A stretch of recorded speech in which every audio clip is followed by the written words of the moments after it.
మన దేశంలో నాకు బాగా కోపొచ్చి దరిద్రం ఏంటంటే, ఒక డ్రైవింగ్ లైసెన్స్ అప్లై చేసుకోవాలంటే నీకు ప్రాసెస్ ఎవరు చెప్పాడు కరెక్ట్ గా. ఒకటి ఏదన్నా నీకు ఆన్లైన్ లో ఒక వెబ్సైట్ లో నువ్వు చేసుకోవాలంటే తెలియదు, ఎక్కడికి పోవాలి, మీ సేవకి వెళ్ళిపోండి అంతే.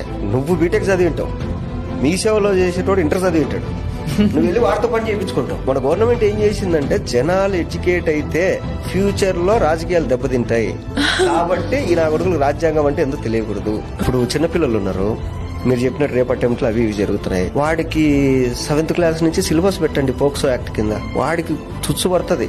అరే మనం వెళ్ళి పొరపాటున ఒక అమ్మాయిని గెలుకుతే మనం 7 years జైలు వేస్తారంటరా అని ఒక భయం వాడికి ఏర్పడితే వాడు ఎందుకు వెళ్తాడు? నువ్వు ఎప్పుడు చేస్తున్నావు? వాడికి ఏమీ తెలియకుండా వాడు తప్పు చేసినప్పుడు తీసుకొచ్చి వాడి మీద సెక్షన్ 320 సెక్షన్ 240 అని చెప్తే వాడికి ఆ సెక్షన్ లో కూడా తెలియకుండా నువ్వు తీసుకెళ్లి జైలు వేసేస్తావు. వాడు తప్పు చేసిన తర్వాత నువ్వు సెక్షన్లు ఎక్స్ప్లెయిన్ చేస్తావు. వాడికి తప్పు చేయకముందే నువ్వు సెక్షన్లు చెప్తే వాడు తప్పెందుకు చేస్తాడు?